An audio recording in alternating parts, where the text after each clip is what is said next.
Marie-Hélène Lémet, vous êtes administratrice de l'IFACI et senior vice-président audit et évaluation du contrôle interne chez Sanofi. Bonjour. Bonjour. Vous tous, intéressés par l'audit ou curieux de découvrir cette fonction, vous avez 30 minutes pour poser toutes vos questions. C'est un moment unique, avec une règle, le franc-parler. Marie-Hélène Lémet, je vous laisse découvrir la première question qui est posée par les internautes. Alors, première question, pouvez-vous expliquer la différence entre audit interne et externe? Alors, d'abord, l'audit externe intervient au-delà de l'entreprise, alors que l'audit interne est une fonction indépendante, mais à l'intérieur de l'entreprise. L'audit interne, en fait, est là pour assurer, donner une assurance raisonnable à la direction générale et au conseil d'administration de la maîtrise des opérations. Donc l'audit interne va s'intéresser à tous les processus de l'entreprise, quels qu'ils soient. C'est peut-être assez abstrait, Marie-Hélène Lémet, la maîtrise raisonnable de toutes les opérations, concrètement. Alors, ça veut dire que c'est très vaste. On va regarder... alors, vous m'en voudrez pas si j'ai quelques anglicismes, puisque on travaille beaucoup en anglais, mais on va regarder des processus qui sont soit des processus de prise de décision, comment se prennent les décisions, soit des processus de reporting ou d'alerte vers la direction générale, ou des processus de type procure to pay, c'est-à-dire depuis l'évaluation du besoin, la prise de commande, la livraison et la réception, le paiement, ou hire to retire, c'est-à-dire depuis le recrutement, le développement, la formation, le paiement des salaires, jusqu'à éventuellement la sortie. Donc vous êtes là pour contrôler toutes les fonctions de l'entreprise, parce que là vous nous parlez de fonctions RH, vous nous toutes parlez les de fonctions de l'entreprise. Pas uniquement, alors que l'audit externe est là pour garantir, au fond, la fiabilité des comptes et s'assurer que l'image financière qui est communiquée par l'entreprise correspond bien à une image fidèle et représentant vraiment l'image économique de l'entreprise. Donc le second est purement financier. Tout à fait. Et l'autre, celui qui vous concerne, vous, Oui. qui faites du contrôle interne, oui. est plus large. Beaucoup plus large. Il concerne toutes les fonctions de l'entreprise, tous les processus de l'entreprise. Et c'est vraiment sur à la fois la gestion des risques et l'efficacité et l'atteinte des objectifs. Chaque entreprise se fixe des objectifs et l'audit interne va s'assurer au fond que les processus et les organisations qui sont mises en place permettent d'atteindre ces objectifs. Mais dans tous les domaines. Pas uniquement, le domaine financier bien sûr est important, mais ce n'est pas le seul. Donc un prof de gestion m'a dit que l'audit interne est la profession qui permet de voyager le plus. Alors, l'audit interne... Est-ce que c'est vrai? Est-ce que c'est vrai? Alors, l'audit interne, ce n'est pas une agence de voyage. Par contre, c'est vrai que quand vous travaillez à l'audit interne, vous voyagez beaucoup. Si je prends l'exemple de Sanofi, les auditeurs sont 3 semaines en mission, ça peut être en France ou à l'étranger, on est présent dans plus de 100 pays, mais ça peut être... Et ensuite, 3 semaines, je dirais, au bureau. Donc, en gros, on va dire 50% du temps en déplacement. Mais vous ne choisissez pas votre pays de destination. Vous devez aller là où on vous demande d'aller. Pourquoi cette idée, pourquoi est-ce qu'elle aurait été véhiculée? C'est-à-dire que c'est quand même... il y a peut-être des fonctions dans l'entreprise où on s'imagine qu'on finalement se déplace beaucoup et finalement pas tant que ça. C'est vrai que l'audit interne est un excellent moyen de découvrir l'entreprise. Si vous travaillez dans une entreprise très implantée en France et avec peu de sites différents, vous n'allez pas voyager beaucoup. Si vous travaillez dans un groupe comme le nôtre qui est vraiment très international et présent dans beaucoup de pays, oui, vous allez voyager beaucoup. On peut vous demander d'aller contrôler une filiale à l'autre bout du monde? C'est pas qu'on peut, c'est qu'on va le faire.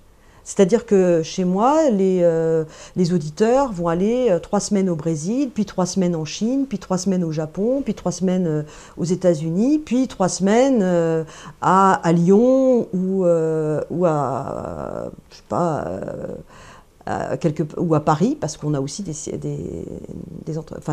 à Paris. Vous dites toujours 3 semaines, Marie-Hélène Lémet? Oui, c'est un temps cohérent chez vous, 3 semaines? Parce que chez nous, c'est 3 semaines. Alors, dans d'autres groupes, ça peut ne pas être 3 semaines. Hein. Mais c'est vrai que, statistiquement, beaucoup de groupes, effectivement, font les missions autour de 3 semaines. Parce que ça correspond, effectivement, à une durée qui permet à la fois de comprendre l'environnement, d'assurer, de pouvoir ensuite proposer des corrections et valider ces éléments-là avant de partir. Donc 3 semaines. Est-ce qu'il y a une différence entre audit interne et contrôle de gestion? Oui, il y a une très grosse différence. Il y a des masters qui particulièrement s'appellent audit contrôle, les deux sont mêlés. Qu'est-ce qu'on doit comprendre par là? Est-ce que contrôle c'est contrôle de gestion? Est-ce qu'il y a une différence entre les deux? Alors, je crois qu'il y a longtemps eu effectivement un amalgame entre peut-être contrôle de gestion et audit interne. L'audit interne est beaucoup plus proche du contrôle interne. Contrôle interne, c'est tout le dispositif, je dirais, de contrôle que toute organisation met en place pour assurer au fond une correcte prise de décision, un correct système d'alerte. Et ça concerne tous les secteurs de l'entreprise. Alors que le contrôle de gestion, c'est une analyse des éléments financiers qui vont permettre je dirais, d'évaluer la progression vers un objectif financier. Et donc le contrôle de gestion va être vraiment attaché non pas au processus, mais beaucoup plus à l'atteinte des résultats et à l'atteinte des objectifs financiers. Mais pas à travers des processus, à travers des analyses financières. Alors que l'audit interne va vraiment, bien sûr... Le contrôleur de gestion se borne à un tableur Excel, ou si on schématisait un peu? Vous êtes caricatural. Mais le contrôleur de gestion va utiliser effectivement, il doit comprendre effectivement l'intérêt économique d'un projet, comprendre au fond, donc c'est pas uniquement le tableur Excel, c'est la stratégie, c'est dans le cadre de la stratégie de l'entreprise, s'assurer en fait que les projets sont cohérents avec la stratégie de l'entreprise et ensuite que le coût, le retour sur investissement, le bénéfice attendu et le coût sont il se déplace de la même façon, du coup il va quand même inspecter. Souvent il se déplace moins. Non, il le fait beaucoup plus, je ne vais pas dire que c'est un travail en chambre, mais il travaille beaucoup plus sur documents, alors que nous, nous travaillons beaucoup plus localement. Au fond, un auditeur, qu'est-ce que c'est? C'est quelqu'un qui avant tout va écouter. J'étais très surprise puisque moi, en demandant un petit peu, vous êtes auditeur, ah bon, mais alors vous écoutez la radio? Non, on n'écoute pas la radio, mais on écoute les gens. On essaye de comprendre comment ils exercent leur métier, ce qu'ils font, pourquoi ils le font. Et ensuite, par rapport aux objectifs visés, on leur propose des améliorations.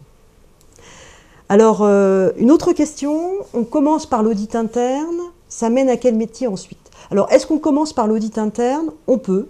Chez nous, en fait, nous avons une cinquantaine d'auditeurs.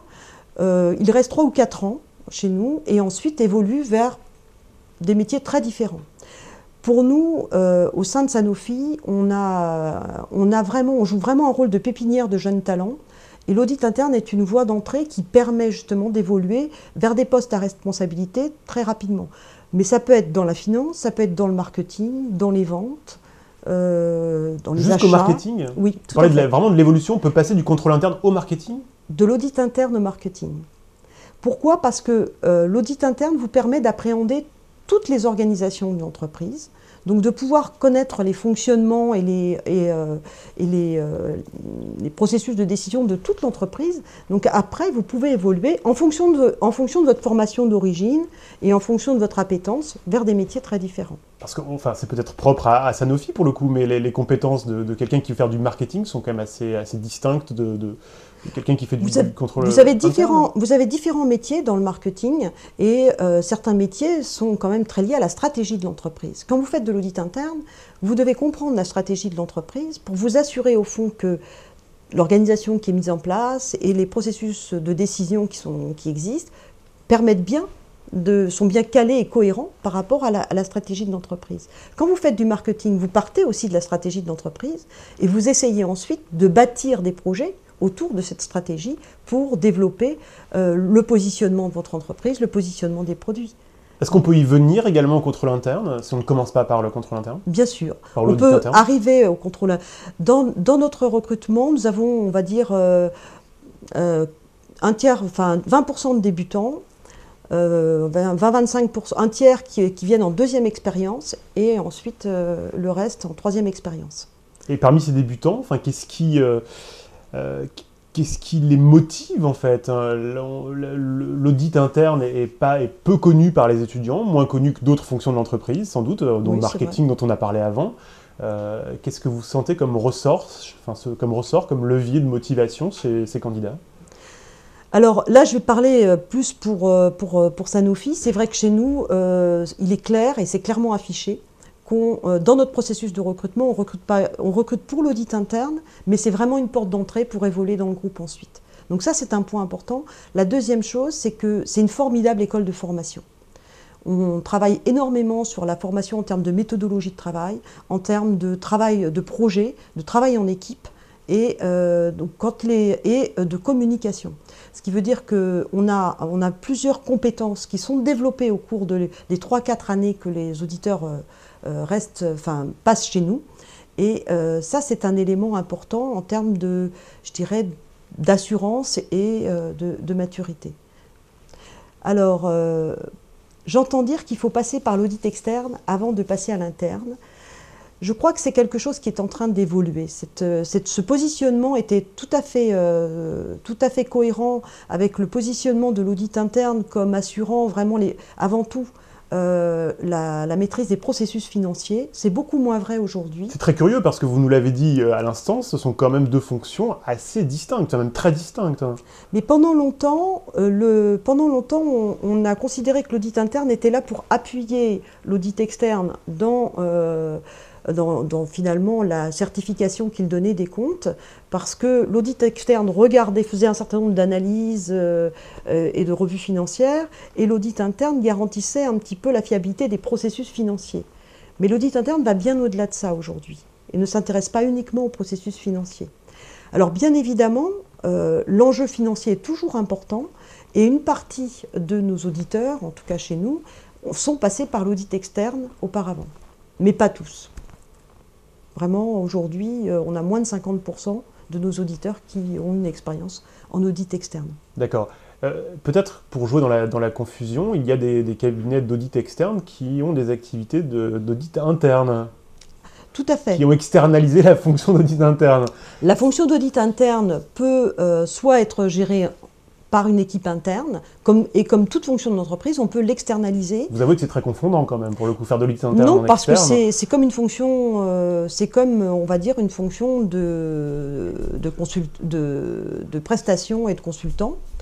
Mais il travaille vraiment comme un service d'audit interne pour l'équipe d'audit interne, on va dire.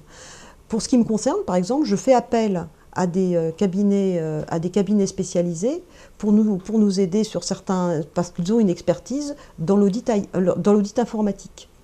Donc là, sous la responsabilité d'un auditeur de notre équipe, on fait appel à des expertises externes. Est-ce qu'on peut facilement passer de l'interne à l'externe et vice-versa ? Je ne crois pas par expérience, comme je l'ai dit, on va recruter donc, dans les cabinets d'audit externe un certain nombre d'auditeurs, c'est vrai. À l'inverse, après l'expérience d'audit interne, très peu d'auditeurs souhaitent retourner vers l'audit externe. Est-ce que ça veut dire que les qualités ou les compétences de l'auditeur externe sont valorisées pour l'interne et sont vraiment utiles? Donc vous dites qu'à l'inverse, dans l'audit externe, on ne valorise pas vraiment les compétences d'un auditeur interne? Les compétences en audit interne, d'abord vous appropriez un petit peu, je dirais, la stratégie de l'entreprise, la connaissance de l'entreprise, et au fond, vous êtes à même ensuite de pouvoir évoluer dans cette entreprise et de pouvoir avoir accès à d'autres métiers. Retourner à l'audit externe est vécu pour un grand nombre d'entre eux comme, je dirais, un retour un petit peu en arrière, avec quelque part une limitation en termes d'évolution professionnelle. Parce que vous ne l'avez peut-être pas dit, Marie-Hélène Lémet, mais il semble quand même que dans l'audit externe, on a un rôle de neutralité. En fait, le but est juste de constater, de constater la fidélité des comptes, etc. Alors que dans l'audit interne, il y a un rôle de conseil quand même derrière. Chose qu'on ne peut pas faire l'auditeur externe.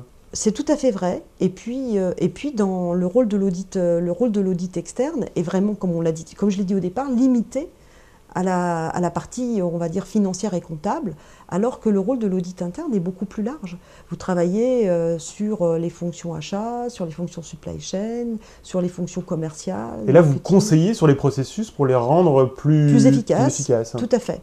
On vient vraiment en support des activités, et c'est pour ça qu'il est très important à la fois d'avoir une bonne capacité d'analyse et ensuite une bonne capacité d'écoute. On est là, en fait, on fait un peu comme un médecin. On vient faire un diagnostic et on vous propose, on ne va pas dire des remèdes, mais des solutions. C'est pas forcément un traitement médical, mais ça peut être de faire une activité sportive, suivre un régime alimentaire. C'est plutôt médecine occidentale ou médecine chinoise? C'est-à-dire qu'on s'y prend avant la maladie ou on s'y prend une fois qu'on est malade? Alors le mieux, c'est de s'y prendre avant la maladie. La prévention est la meilleure chose. C'est beaucoup plus difficile ensuite de corriger les choses qui sont plutôt mal faites. Alors, c'est pas une question. Lorsque je préparais mon entrée à l'école et que je disais que je voulais faire de l'audit, on me disait toujours que je mangerais seule à la cantine. On n'est pas très aimé apparemment. Alors, ça c'est tout à fait faux. Vous êtes une mal-aimée chez Sanofi, Marie-Hélène Lamey? Non, pas du tout. Pas du tout. Je suis pas une mal-aimée, je crois que et mes auditeurs non plus. Alors, comme je disais tout à l'heure, on est plus un médecin qu'un flic. Hein, je pense que l'idée de l'auditeur flic est quand même quelque chose qui a beaucoup évolué. On est vraiment là pour supporter les opérations et on travaille non pas seul, mais en équipe. Ça, c'est très corporate comme discours, Marie-Hélène Lamey, mais dans le fond, vous êtes là aussi pour contrôler les processus et donc forcément mettre le doigt sur des choses qui ne vont pas forcément, et donc vous ne faites pas que des amis quand même dans l'histoire. Alors, on n'est pas là pour juger les gens. Je pense que ça, c'est très important. On n'est pas là pour juger les personnes, mais pour aider ces personnes à améliorer les processus dont elles sont responsables. Donc, au fond, on va travailler avec elles, on va préparer les missions avec elles. Et on va essayer de voir, au fond, de comprendre pourquoi je dirais quelque chose n'a pas fonctionné. Pourquoi, au fond, on a pu avoir une fraude à tel endroit, puisque vous entendez ça de temps en temps. Pourquoi? Donc, qu'est-ce qui fait qu'au fond, on a laissé une porte ouverte? Et comment fait-on ensemble pour pouvoir améliorer ce processus? À partir du moment où vous travaillez avec des responsables fonctionnels, c'est une forme d'ingérence en fait dans leur domaine de fonction. C'est pas une forme d'ingérence parce que on leur propose, on leur fait des recommandations et eux, on leur propose aussi ce qu'on appelle, on fait des échanges de bonnes pratiques. C'est-à-dire comme on va dans différents pays et qu'on peut retrouver effectivement dans un processus commercial des choses qui se sont bien passées à un endroit où face à une même situation, la direction a pris telle ou telle orientation. On va partager ces bonnes pratiques et donc on va leur proposer au fond des plans d'action concrets. Mais c'est à eux de choisir comment ils vont l'adapter par rapport à leurs besoins. Donc on n'est pas là pour les sanctionner, on est là pour les aider à avancer. Et de ce côté-là, c'est vrai qu'il y a toujours une crainte de l'audit, je ne vais pas vous dire ça, mais en même temps, il y a aussi de plus en plus, en tout cas chez Sanofi, une demande d'intervention pour pouvoir recadrer les choses, pour pouvoir être sûr Vous voulez dire qui émane des responsables? Oui, tout à fait. École de commerce ou université? Alors, c'est une question qui est assez récurrente, on l'a vu également sur les achats, en fait, cette question. Alors, dans notre équipe actuellement d'auditeurs, nous avons la moitié des auditeurs qui viennent d'écoles de commerce. Ça veut dire que la moitié ne vient pas d'école de commerce. Alors, bon, bien sûr, ça tient aussi à notre métier. Nous avons des pharmaciens, nous avons des médecins, nous avons des chimistes, des biologistes, des mathématiciens, qui, soit après une expérience professionnelle en cabinet de conseil ou dans une autre entreprise, dans différents postes, soit après un master, rejoignent effectivement l'équipe d'audit. Et pour nous, c'est important d'avoir cette complémentarité parce que c'est vraiment un gage, au fond, d'approches différentes. Un ingénieur ne va pas regarder du tout de la même façon un processus achat que quelqu'un qui vient d'une école de commerce. Quelqu'un qui vient d'une école de commerce avec une formation financière va vraiment l'attaquer sous l'angle financier. Et puis il a une approche business, en fait, plus globale, il connaît l'organisation, oui. Peut-être mieux que quelqu'un qui a fait pharmacie avant, ou non? Mais il va avoir en fait une approche, alors bien entendu, on va faire des formations un petit peu différentes, puisque nous accompagnons, nous, les auditeurs, de façon très précise, et on leur propose des modules de formation tout au long en fait, de leur période à l'audit interne. Mais vraiment, ils nous apportent vraiment un regard nouveau, et ça c'est important. Parce que si vous voulez proposer des solutions, il faut que vous ayez aussi cette capacité à la fois de recul, mais à la fois d'ouverture et de think out of the box. Et ça c'est important, parce que ça vous permet de faire les choses autrement. Je sais pas, là, école de commerce ou université, c'est toujours la même question. Voilà. On peut devenir directeur financier en passant par l'audit. Interne, pour le coup. Hein. Oui, oui, tout à fait. Alors, externe, ça paraît évident, plus évident peut-être qu'interne? Non. Alors, contredisez-moi, Marie-Hélène. Alors, bien évidemment, il y a des gens qui démarrent dans l'audit externe, qui font de l'audit interne ensuite. C'est de plus en plus rare de voir des gens qui viennent directement de cabinets d'audit externe prendre une fonction de directeur financier dans un groupe. Par contre, vous avez effectivement beaucoup de nos auditeurs qui évoluent vers, on va dire, la moitié, puisque à peu près c'est, qui évoluent vers des fonctions financières et vers des postes de directeur financier. Ça concrètement, oui, j'ai bien des exemples. Dans notre réseau à l'intérieur du groupe, nous avons un nombre de directeurs financiers qui sont des anciens auditeurs internes. La fonction de directeur financier n'étant pas justement, étant assez strictement financière, le lien n'est pas forcément évident entre l'audit interne et la direction financière. Le lien peut ne pas paraître évident, mais l'auditeur interne est quelqu'un qui doit comprendre la stratégie de l'entreprise et s'assurer qu'ensuite l'organisation et les processus permettent bien de répondre à cette stratégie. La stratégie financière en est une. Et après, bien sûr, en fonction de vos origines, si vous avez une formation financière de base, vous allez évoluer vers des postes de directeur financier. Si vous avez une formation de pharmacien, vous n'évoluerez pas vers une position de directeur financier. Par contre, vous pouvez évoluer vers une direction d'unité opérationnelle, et nous avons des exemples de ce cas-là. Est-ce que l'audit traite de stratégie aussi ou pas ? Ah bah, je crois que j'arrête pas d'en parler. Bien évidemment, on accompagne la stratégie d'un groupe. D'un point de vue opérationnel, cette fois-ci, vous êtes vraiment dans les processus et vous ne traitez pas de stratégie globale. On ne traite pas de stratégie globale, on va vraiment s'assurer au fond que on a une stratégie, je dirais, de développement de l'entreprise qui va se traduire ensuite dans des organisations, dans des choix, en fait, en termes de mode de fonctionnement, en termes, je dirais, d'atteinte de résultats. Et ça, en fait, dans le cadre de l'audit interne, on va vraiment essayer de le comprendre. Donc, on va parler plus peut-être de stratégie opérationnelle dans ce cadre-là, mais oui, on en traite régulièrement. Alors, je comprends que ce soit intéressant, l'audit, mais ça ne donne pas très envie, je trouve. Ça fait austère. Qu'est-ce que je peux vous dire? Vous n'êtes pas austère, Marie-Hélène Lemay, enfin, c'est peut-être la meilleure des preuves. Mais... Alors, c'est vrai que... C'est vrai que ça ne fait pas très sexy quand même, l'audit. L'audit, c'est pas très sexy. Bah, je sais pas, je relais la question, mais... Bon, c'est vrai qu'il y a une notion de contrôle, et chaque fois que vous parlez de contrôle, ça donne un côté un petit peu austère, un petit peu rigide. Or, en fait, ce que nous demandons aux auditeurs, c'est tout l'inverse.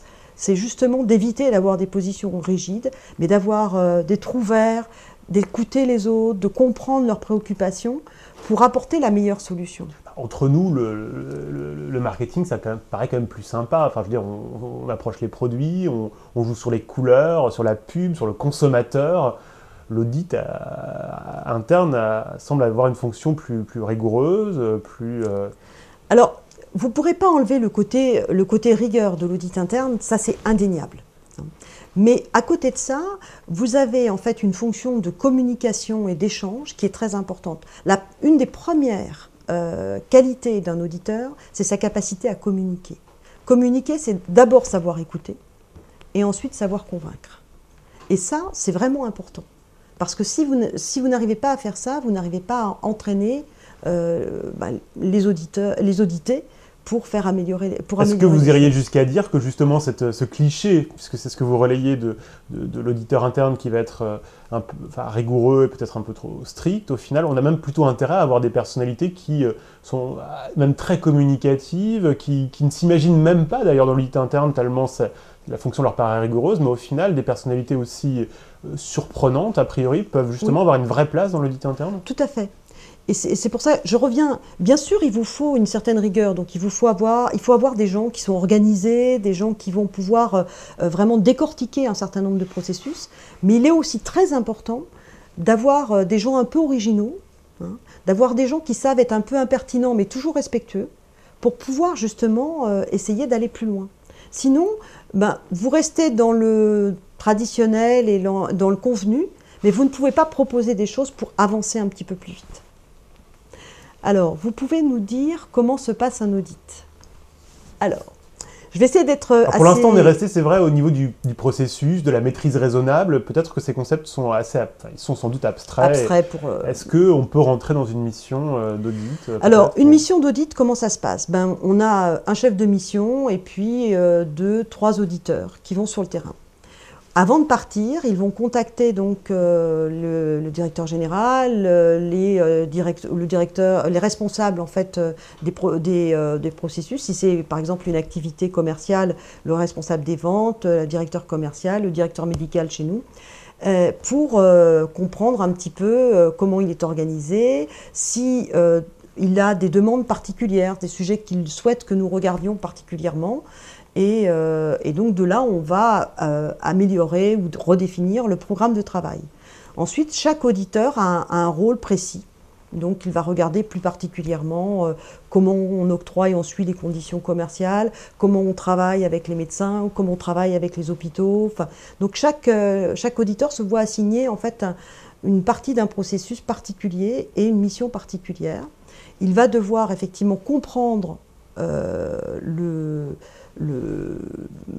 l'organisation locale, les enjeux, et ensuite s'assurer qu'au fond, ce que l'on décrit comme étant le mode de fonctionnement, c'est bien ce qui se passe dans la vraie vie.